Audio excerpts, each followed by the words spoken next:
Boa noite, amada igreja do Senhor. Gente, que prazer estar aqui com vocês. Prazer muito grande. Eu tenho um respeito pelo pastor Renê que não cabe dentro de mim, sabe? É alguém que a gente é alguém que para mim eu comecei a reconhecer a vida vendo ele no entorno da igreja, participando na convivência, no dia a dia, seja nos cultos da igreja, seja na vida social, nas particularidades, né? Onde ele, com muito amor, com muito carinho, quantas vezes me levou para passear, né? Quantas vezes estava ele no banco de trás, indo para Niterói ou indo para algum lugar, né? Com o pastor e com toda a equipe, uma fase assim muito importante da minha vida, que não tem como não ficar registrado, e não me marcar, né? Não tem como isso não acontecer. E eu sou muito grato a Deus pela vida dessa família, né? E com certeza, se eu estou aqui hoje, eles fizeram parte dessa edificação. Todo pastor passa por um processo de edificação, e o pastor Renê faz parte dessa edificação na minha vida. Amém? Como o pastor falou, eu sou casado, né? Leilane é minha esposa. Nós temos 2 filhinhos, o João e o Lucas, né? São os nossos filhos, nossos meninos. O João, ele está com 4 anos e 9 meses. E o Lucas está com 1 ano e 6 meses. O Lucas nasceu dia 7 de fevereiro, mês seguinte entrou na pandemia e virou a nossa diversão na pandemia, né? Pega a fralda, troca a fralda, tira a fralda, pega a pomada, né? E assim foi, passou que a gente nem percebeu, né? Quando foi ver já era novembro, aniversário do mais velho, e assim o tempo foi passando, e que gostoso né, ver os meus filhos crescendo parecidos com o pai, sabe, gente? Os 2 são a cara do pai. Vamos ver, né? Se cresce mais um pouco e parece com a mãe, porque até agora, para a alegria do pai,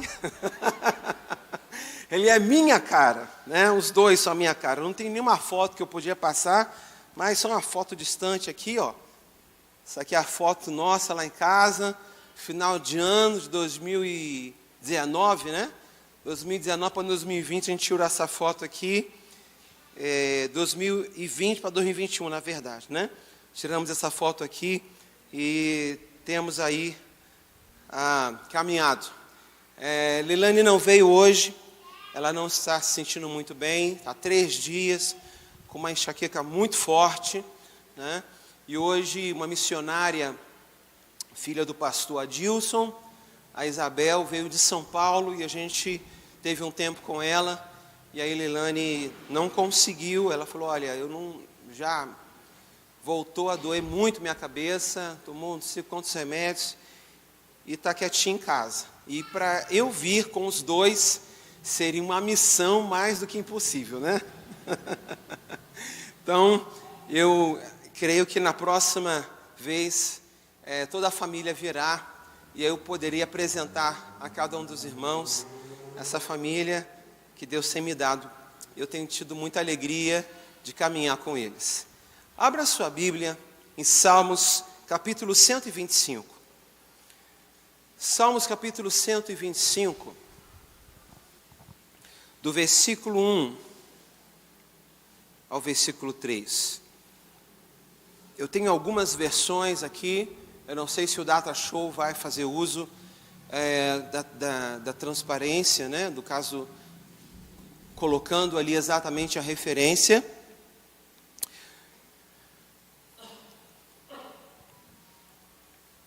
Mas eu anotei 2 referências aqui, a NAA. Eu não sei se a igreja utiliza essa referência. Eu vi uma referência ali da NAA, não sei se é a referência da igreja, mas eu vou ler as 2. Então vamos lá, versículo 1.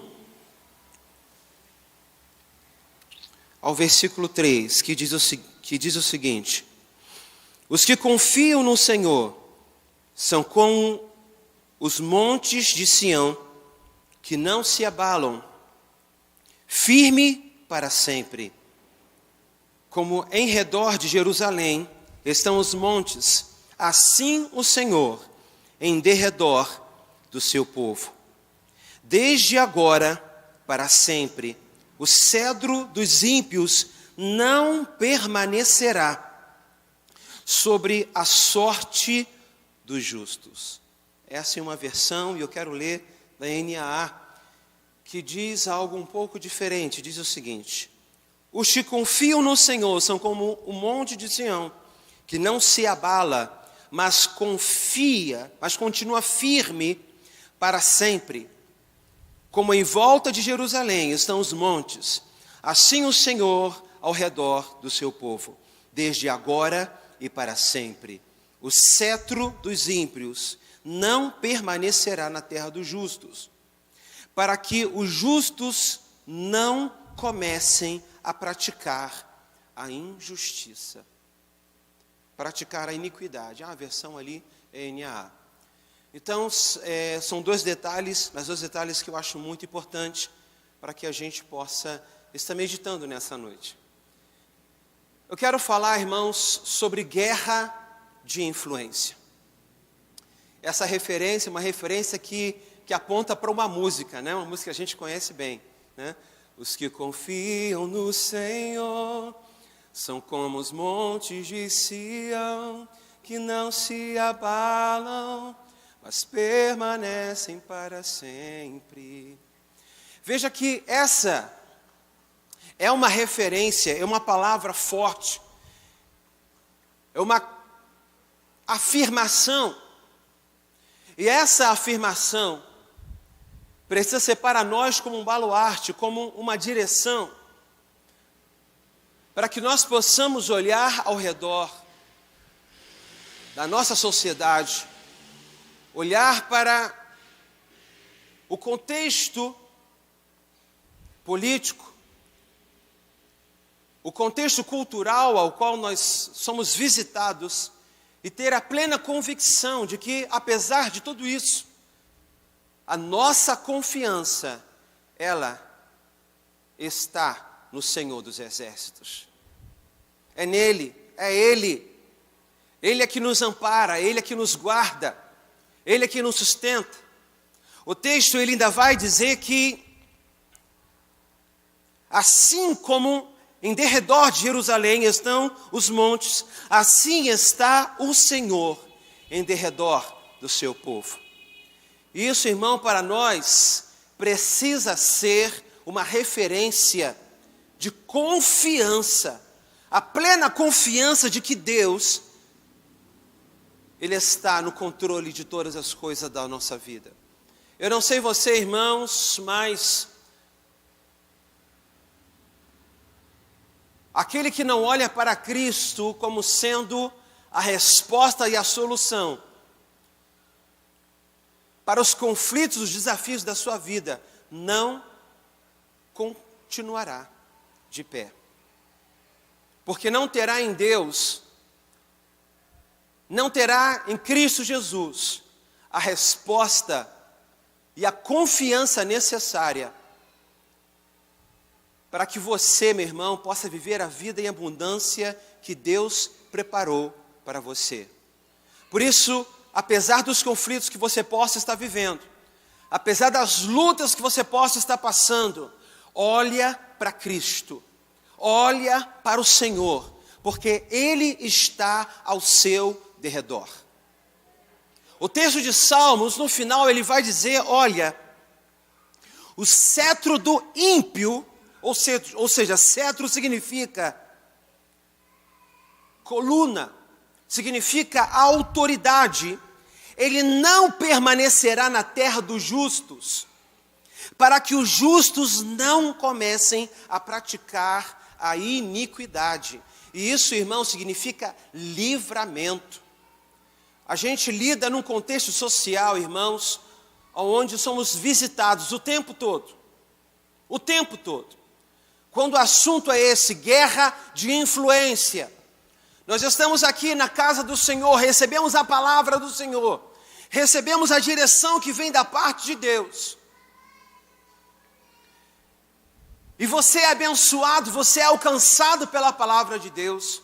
O Espírito Santo ministra de uma forma única e excepcional sobre você. Nós somos transformados. Quantas vezes eu sou na igreja e sou tocado pelo Senhor, através da palavra do diácono. Hoje à noite é um diácono que está ministrando, através da palavra de um pastor que está lá ministrando. Mas o culto acaba. Esse ambiente protegido, ele termina. Agora você vai voltar para a sua casa, vai voltar para o teu ambiente normal, natural. Vai voltar para o ambiente onde você vive, onde você mora, onde a sua família mora. Você vai amanhã, segunda-feira, uns vão para o computador, outros vão para o ambiente de trabalho, vão pegar o ônibus às 5 da manhã. E a minha pergunta para você, irmão, será que você tem a resiliência suficiente para conservar dentro de você a fé para crer que o Senhor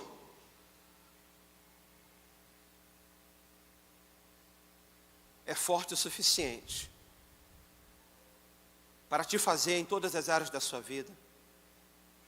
Tem gente que sai da igreja, chega na rua de casa, e aí chega na rua de casa e está lá o funk, tu, tchá, tchá, tu, tchá, tu.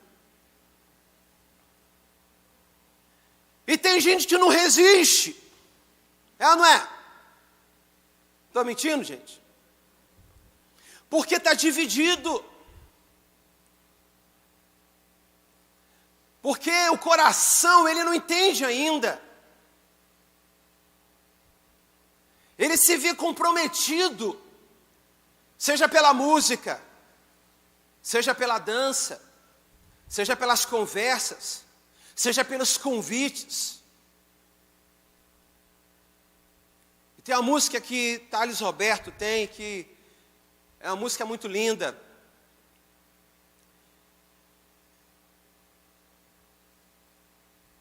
Aquela música que diz o seguinte: e todo dia o pecado vem e me chama, todo dia vem as tentações e me chamam, todo dia o pecado vem, mas eu escolho Deus, eu escolho ser amigo de Deus, eu escolho Cristo todo dia. Já morri para minha vida, agora eu vivo a vida de Deus.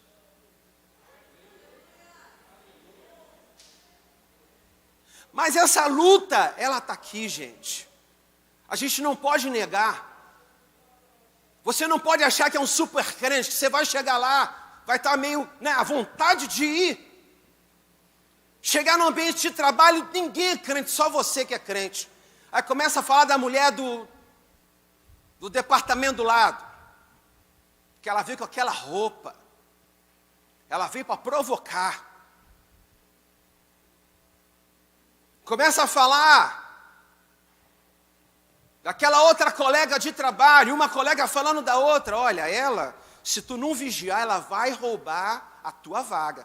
Fique esperto, fique atento.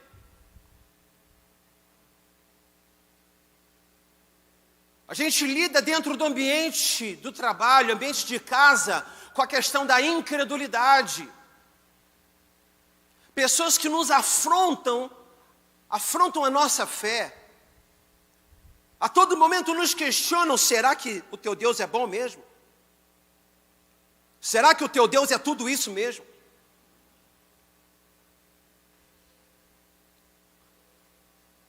E quando a gente está num contexto desse, parece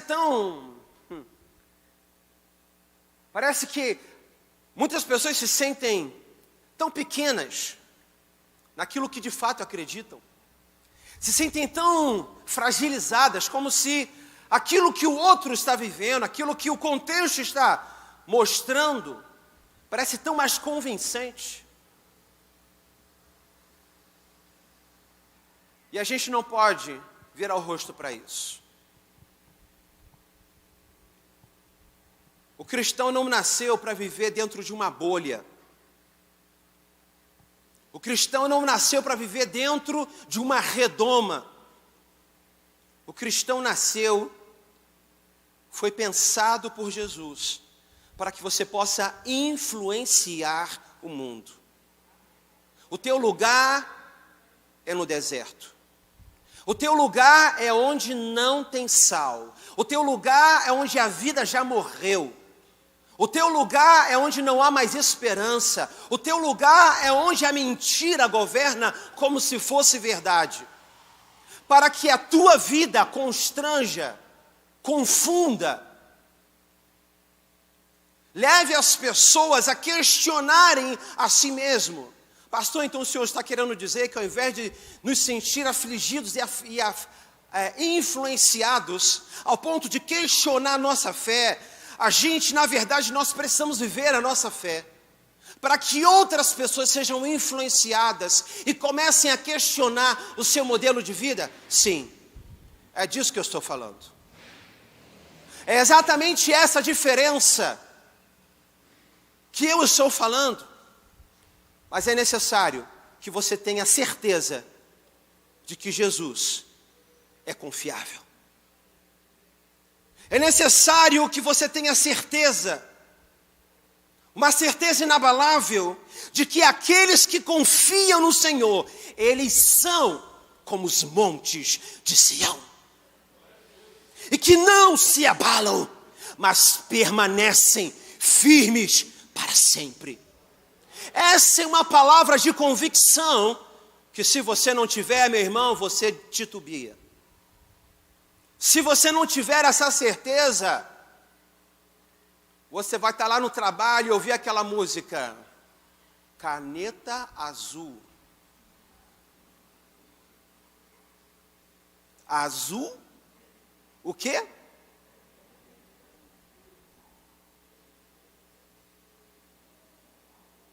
Gente, que coisa mais ridícula. Mas faz sucesso. Faz sucesso, ganha mídia. Todos os canais de televisão são milhões de visualizações e o pessoal gosta. O pessoal quer mais. E a gente precisa saber entrar nesses lugares e sair. Sem ser um cristão bitolado. Sem ser um cristão sem graça. Um cristão que não sabe conversar com pessoas que escolheram viver diferente. E a gente faz isso quando a gente ama, quando a gente se importa, quando a gente sabe ficar quieto na hora que tem que ficar. Porque tem gente que bate no peito e diz, eu sou crente, está pensando o quê? Vai lá e diz, isso está errado. Meu papel aqui é ser João Batista, eu vou dar na tua cara mesmo em nome de Jesus.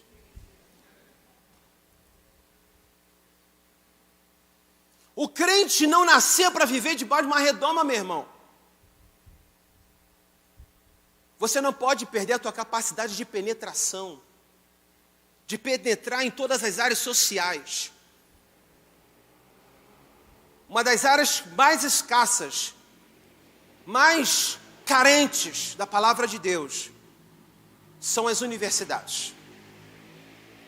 Uma outra área muito carente da palavra de Deus são os ricos de classe média alta e classe A para cima. Esses não conhecem. O número de pessoas que conhecem o que é fé é muito pouquinho. Eu fui na casa de um irmão da nossa igreja, ele conseguiu comprar essa casa. Essa casa era de um desembargador. Ele passou, né? Ele era advogado, ele se tornou professor para aspirantes a esse cargo de desembargador. Um homem culto, um homem com uma sabedoria impressionante. Homem viajado, vai para todos os lugares do mundo. Está na elite social. Conversa com as autoridades da nossa nação. Mas quando aquela família entrou, descobriu que no andar debaixo daquela casa havia um altar cheio de demônios. Esculturas de imagem de tudo quanto é coisa que você possa imaginar. Tinha som, tinha instrumento, tinha luz, tinha tudo que você podia imaginar. O homem deixou aquilo, vendeu a casa e foi morar na Europa. Quando a família entrou e viu aquele altar de adoração,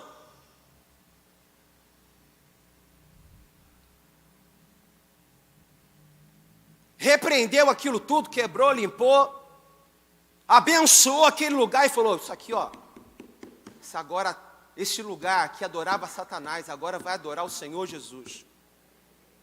Os filhos entraram com violão, com bateria, com tudo quanto é coisa que tinha ali dentro, começou a louvar, a adorar, a glorificar o nome do Senhor. Os vizinhos falaram, mas que som é esse? São os meus filhos que estão louvando ao Senhor. Continua, porque eu não aguentava mais aquele batuque. A capacidade de influenciar, a capacidade de penetrar nos lugares mais difíceis da sociedade. Tem lugar, irmão, que só você vai conseguir entrar lá e falar da palavra do Senhor. Tem lugar que só você será capaz de influenciar aquele grupo de pessoas. Mas para você fazer isso, você precisa ter certeza da tua fé. Você precisa ter convicção no Deus que você crê. Você precisa sim bater no peito, dentro de casa e dizer, Senhor, eu estou saindo de casa, mas vai comigo. Vai comigo. Porque quem me sustenta, quem me ampara, quem está ao meu redor, é o Senhor dos exércitos. Não é qualquer um não, meu irmão. Então não deixe que o contexto te engane. Não se sinta fraco, sem palavras. Uma coisa é esperar o melhor momento para falar. Outra coisa é se sentir constrangido por aquilo que está acontecendo. É diferente. Eu lembro que eu fui convidado para um aniversário de 15 anos. A família não era cristã. Foi lá no Rio, em Bangu. E aí o casal que me convidou chegou para mim e falou assim, olha, pastor, a menina, ela tem uma certa deficiência no olho. Faz o que o senhor quiser, só não olha para o olho dela. Falou para mim. Aí eu falei, tá bom, pode deixar. Quando eu cheguei lá, eu conversei com a menina, conversei com os pais. E perguntei, vem cá, tá tudo certo? Tá tudo certo. Mas que hora que vai ser? Não, o pastor vai saber a hora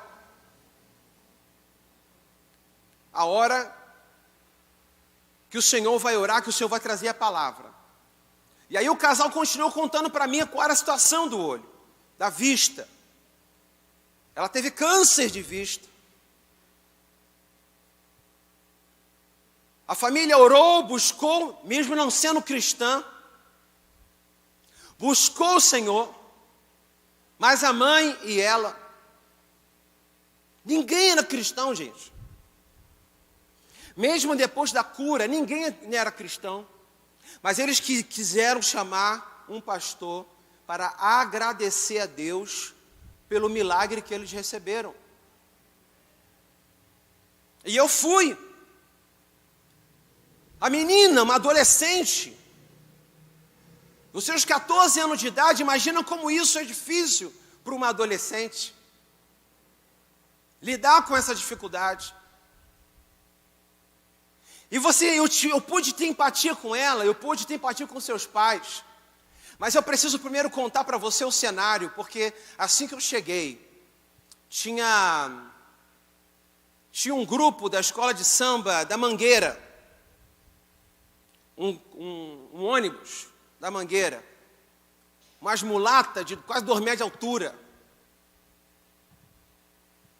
E eu eu perguntei, gente, que horas que eu vou orar por essa menina? Porque não estou entendendo. Tinha uns meninos lá, né? Uns meninos andando para lá e para cá. E, irmão, se a gente não tiver sabedoria, a gente bate o perfil e fala, eu vou embora daqui, não quero saber não. E eu comecei a pedir, Senhor, me dá estratégia, porque o Senhor me trouxe até aqui, o Senhor vai me usar para trazer a Tua palavra, e eu serei instrumento Teu para abençoar essas pessoas aqui. Porque certamente tem crente aqui dentro. Se não tem crente, tem filho de crente. E se não é crente, tem filho de crente, vai se converter em nome de Jesus, eu quero ser instrumento de Deus. A palavra de Deus diz que um planta, o outro rega, mas quem dá o crescimento é o Senhor. Eu quero participar do processo da salvação de pessoas nesse lugar. Entrei naquele lugar às 8 horas da noite. Tinha uma área restrita no cantinho lá e falou, olha pastor, o senhor senta lá, que quando for a hora eu vou te chamar. Eu, tudo bem. Eu sentei lá, começou a ouvir um negocinho para comer, outro. Quando eu vi, era o cantinho do beijo, gente. Você imagina, tudo quanto é casal do meu lado e eu lá. Eu e o casal que me levou. Pastor, calma, tenha paciência, vai chegar a tua hora. Passou mais um tempo, depois de 1h, 9 horas da noite, entrou o DJ. Todo mundo foi para a pista e desceu até o chão. Aí eu falei, olha, mais 30 minutos eu vou embora. Porque já não estou entendendo. Aí eu tive que me posicionar. Aí ele falou, não, pode deixar, eu vou lá. Aí foi lá e eu já estava em espírito de oração. E aí ele falou, não, mas e agora? Pode chamar o pastor, ele vai falar agora. Gente, eu subi. Já tinha falado com a família. Eu subi. E o som estava lá em cima. Sabe o que eles fizeram? Cortaram o som e disseram, agora o pastor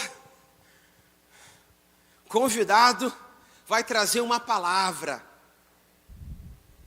Rapaz, quando fizeram isso, você tem noção, a vaia, como eu fui vaiado naquele lugar. Todo mundo me vaiou. Todo mundo. E aí, quando a vaia começou a subir assim, eu comecei a gritar, ei, quem está gostando da festa? Dá um grito aí. Quem aqui ama a Jéssica? Grita aí. Eu tive que dar uma de animador.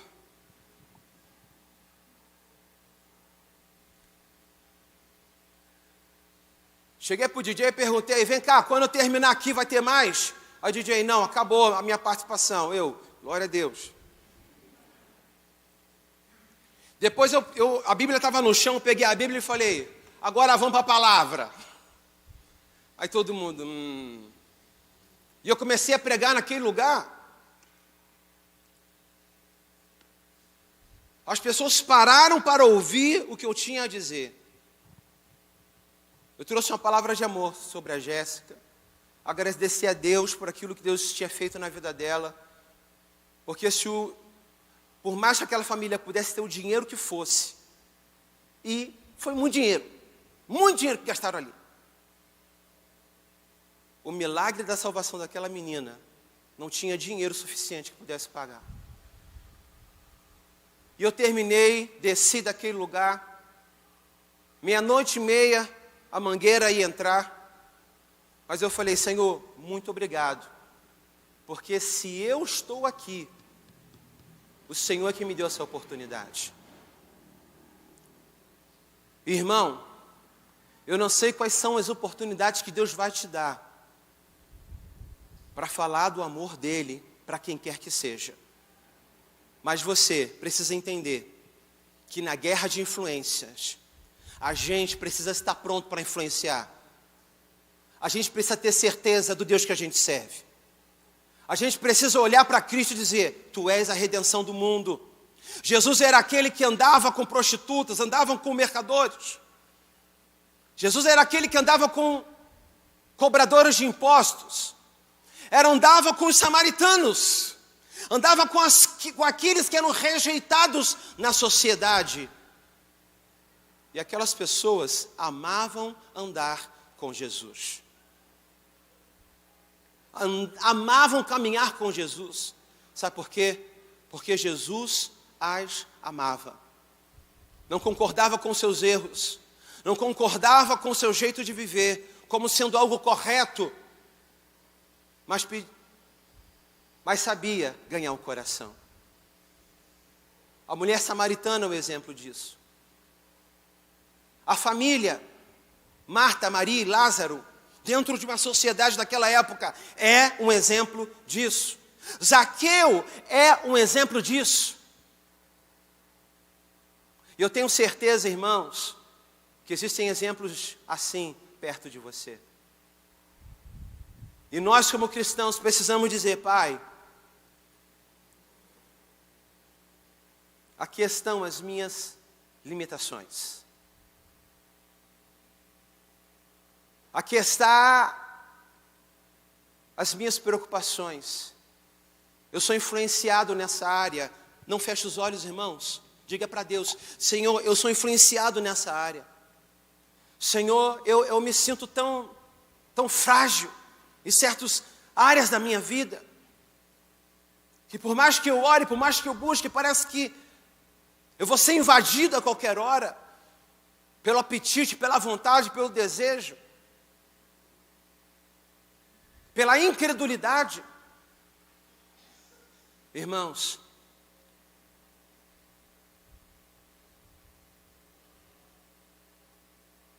não existe supercrente.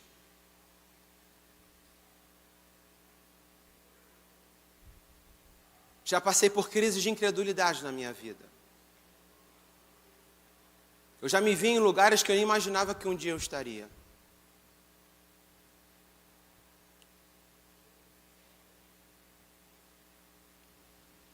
Mas eu tive condições de chegar para o Senhor e dizer: Pai, me ajude a ver a vida pela sua ótica. Me ajude a caminhar segundo o Senhor caminha. Me ajude a ver as circunstâncias como o Senhor vê. Me ajude a crer como o Senhor crê.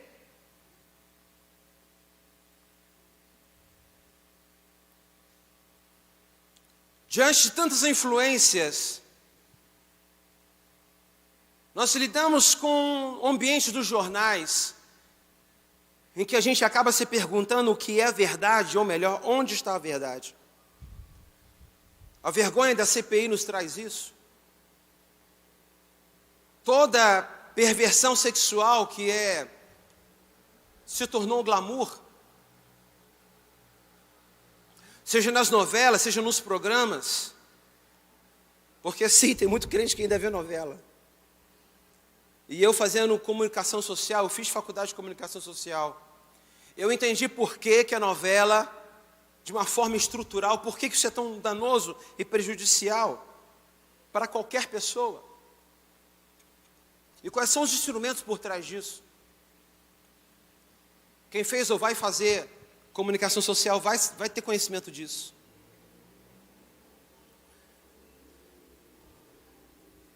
Casos conflituosos que nos cercam dia após dia, mas nós precisamos ter certeza de que Jesus foi salvação um dia para a minha vida e para a sua vida, e que Ele continua sendo a mesma salvação hoje. Será que Jesus faz sentido para você hoje, meu irmão? Será que Ele faz? Será que Jesus é a razão da sua vida? Em Eclesiastes,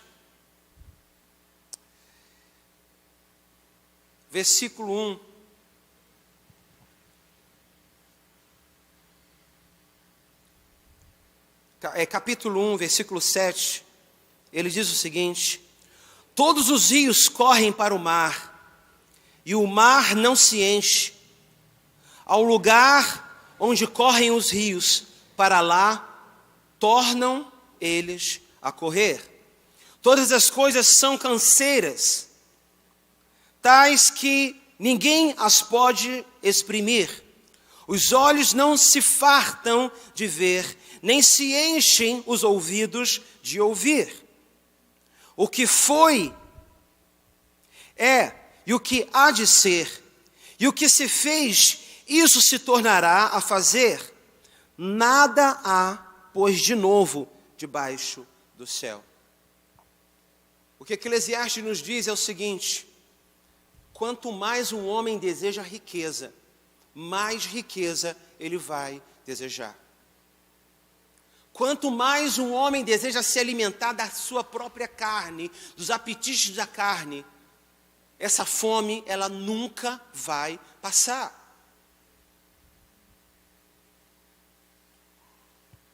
Em outra versão, o texto diz o seguinte: todos os rios vão para o mar, contudo o mar nunca se sacia. Ainda que sempre corram para lá. Repito, ainda que sempre corram para lá voltam a correr. E ainda assim não se saciam. Na continuação do versículo diz: todas as coisas trazem canseira. Assim disse Salomão. Todas as coisas trazem canseira. O homem não é capaz de descrevê-las. Os olhos nunca se saciam daquilo que vem, e nem os ouvidos se saciam daquilo que ouvem. Certa vez eu fui à igreja, sabe? Eu tive uma inspiração doida, sabe, pastor? Eu fui para a igreja,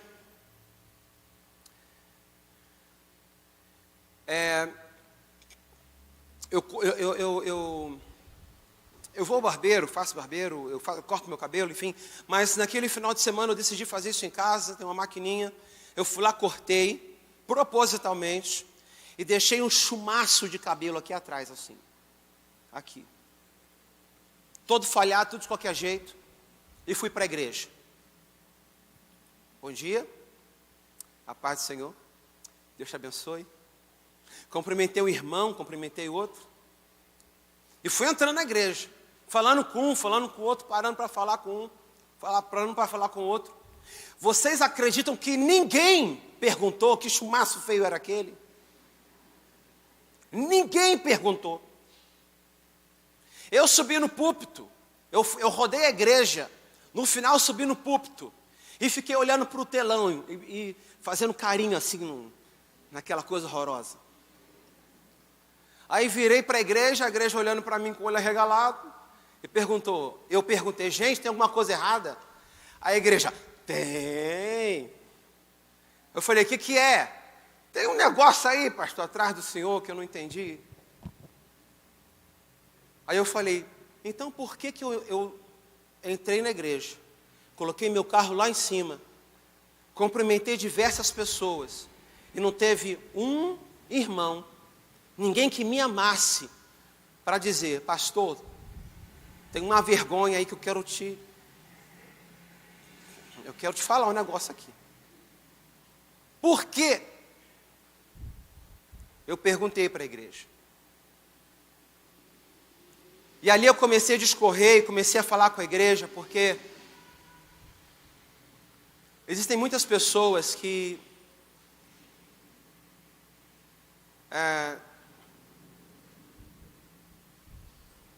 estão com problemas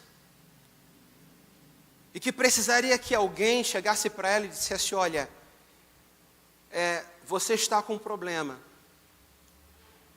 e eu tenho a solução para te ajudar. Teve uma irmã que falou para mim e falou assim: pastor, eu achei que o senhor estava no propósito, foi por isso que eu não te avisei. Minha irmã, que propósito santo seria esse? Uma coisa horrorosa. Uma onda meio Neymar, né? Porque Neymar que fez um negócio desse, aquele Ronaldinho também fez um troço desse. Mas a palavra que eu quero trazer para você, irmãos, é o seguinte: tenha compaixão. A gente lida num contexto em que muitos sofismas são vendidos para mim e para você. O que é sofisma? Sofisma é uma mentira escondida numa aparência de verdade. É vendido para nós como sendo uma verdade absoluta, uma verdade que nós precisamos nos apegar, mas é uma mentira de Satanás. Uma mentira que o mundo abraça. E por desejar viver essa mentira, esse sofisma, as pessoas acreditam. Elas querem viver o melhor, elas querem viver Deus, elas querem experimentar, ainda que elas não consigam esboçar isso. Elas querem ser felizes. Elas querem a solução da sua vida, a solução da sua história. Mas é necessário que alguém diga para ela o caminho. É necessário que você diga para ela o caminho. É necessário que você diga para Deus: Senhor, eu sou a resposta para as pessoas que trabalham comigo.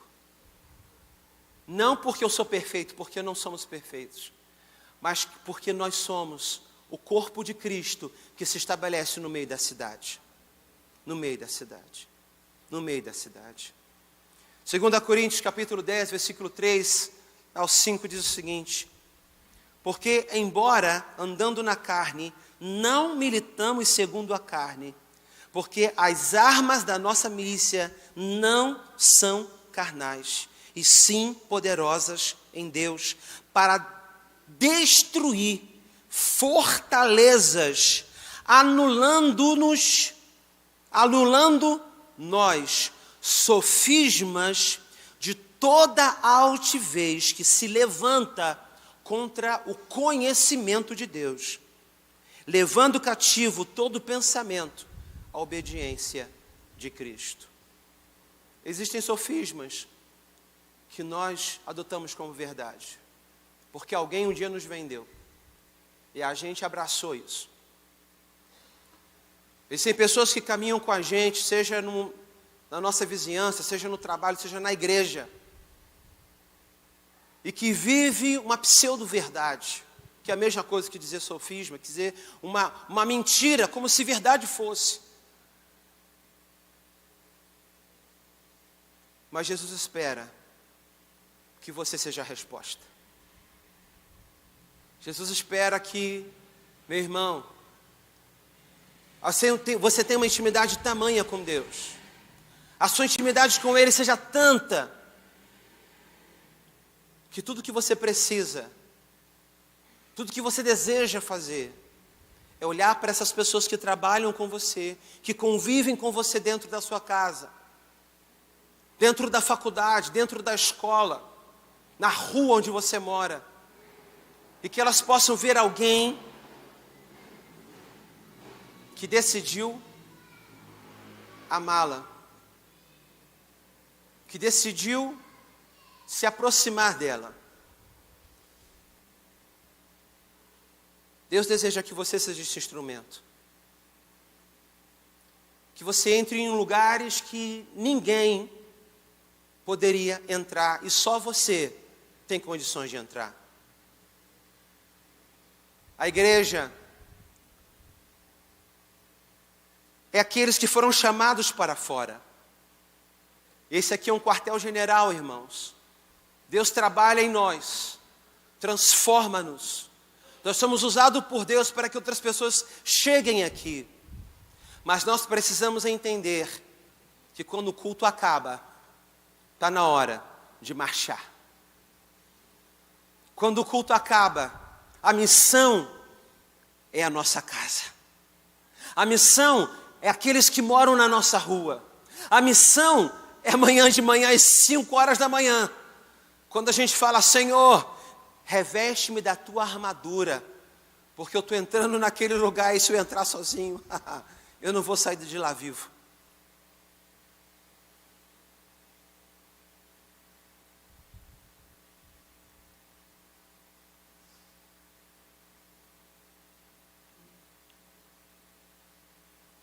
Eu espero, e meu desejo é que essa referência que eu li no início, possa ser ruminada por você. Os que confiam no Senhor são como os montes de Sião, que não se abalam, mas se continua firme para sempre, porque como em volta de Jerusalém estão os montes, e eu poderia dizer como em volta do André estão os exércitos do Senhor, me guardando, me protegendo, me fazendo romper para a direita e para a esquerda. Por isso, meu irmão, não tenha vergonha das suas limitações. Às vezes você não suporta um homossexual. Você não suporta um gay, uma lésbica. Não suporta, não aguenta. Se olha e diz: isso é uma praga que tem que ser exterminada.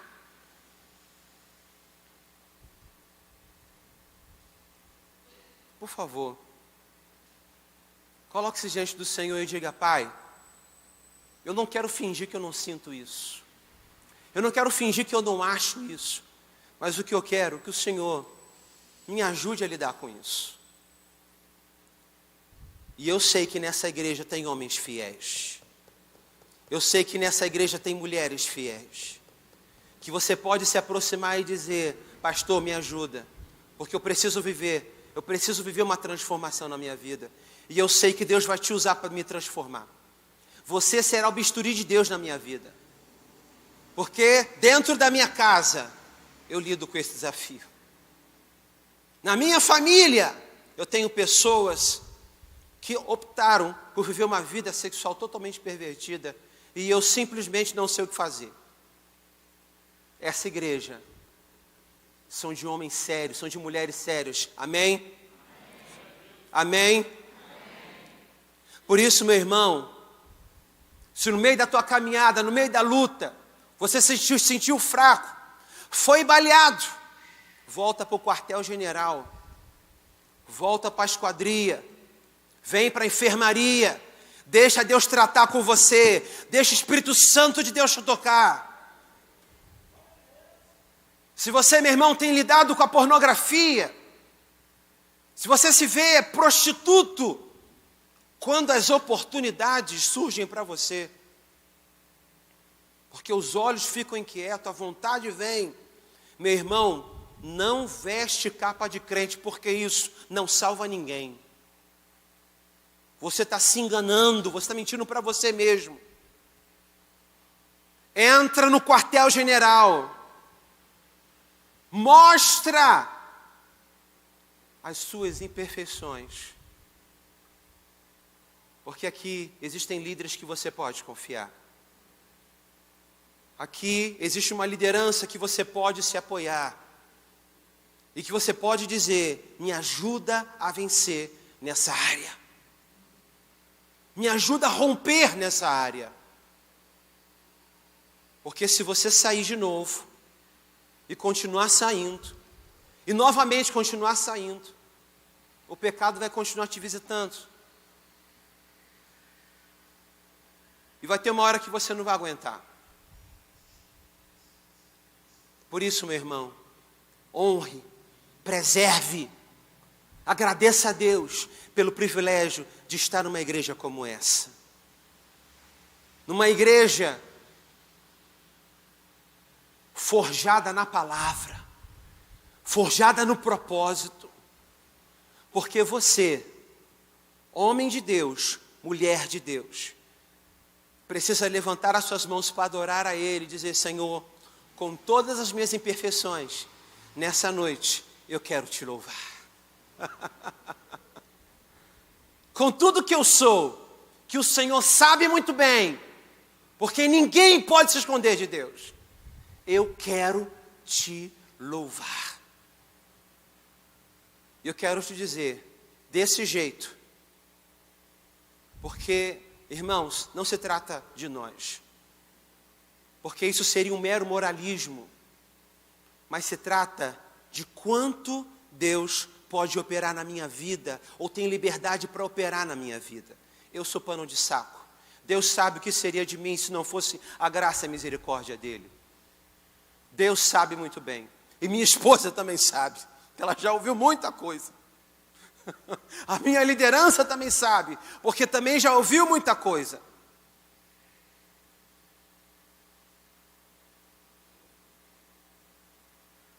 Mas a minha alegria é saber que existe um Deus que decidiu me amar antes de qualquer coisa. Veio, me resgatou, me chamou de filho. E diz, olha, eu não vim para te condenar, mas eu vim para te salvar. Eu não vim para te rotular, mas eu vim para te mostrar um caminho de redenção, de transformação, de mudança.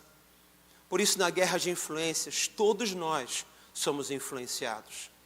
Às vezes somos influenciados por coisas boas, por coisas ruins.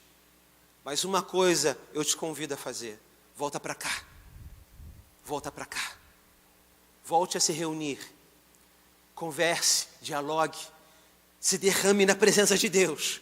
Abra a tua boca e confesse teus pecados. Porque isso fará de você um homem mais forte, uma mulher mais forte, alguém capaz de ser um instrumento de Deus, para que a glória de Deus possa ser refletida na nossa sociedade. Amém? Mas todo dia o pecado vem e me chama, todo dia vem as tentações e me chama, todo dia o pecado vem. Mas o quê? Mas eu escolho Deus, eu escolho ser amigo de Deus, eu escolho Cristo todo dia. Já morri pra minha vida, agora vivo a vida de Deus. Aleluia! Aleluia!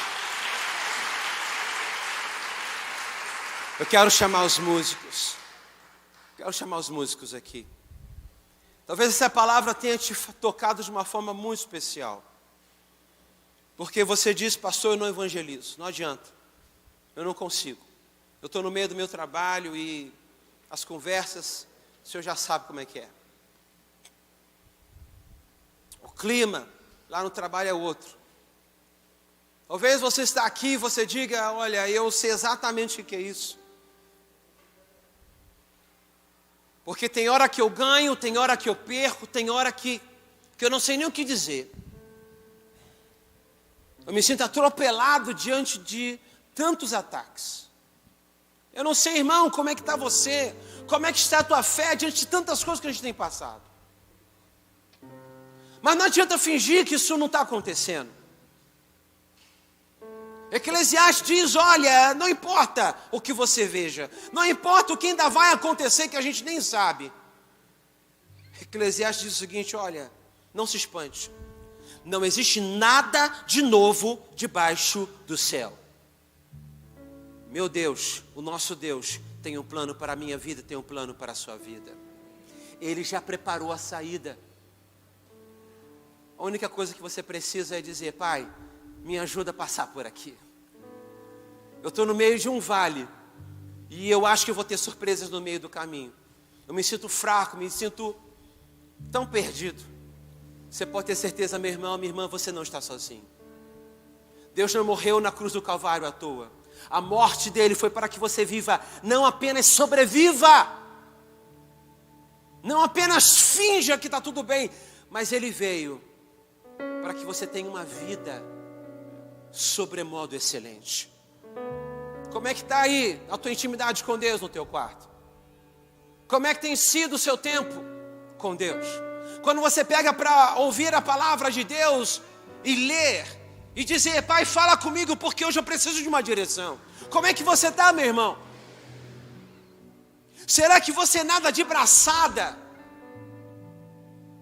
Ou será que você se vê no meio de um deserto? Não importa. O que importa é o tamanho da sua fome hoje, agora. Hoje, agora. Feche os seus olhos e fale com Deus nessa noite. Fale com Deus nessa noite.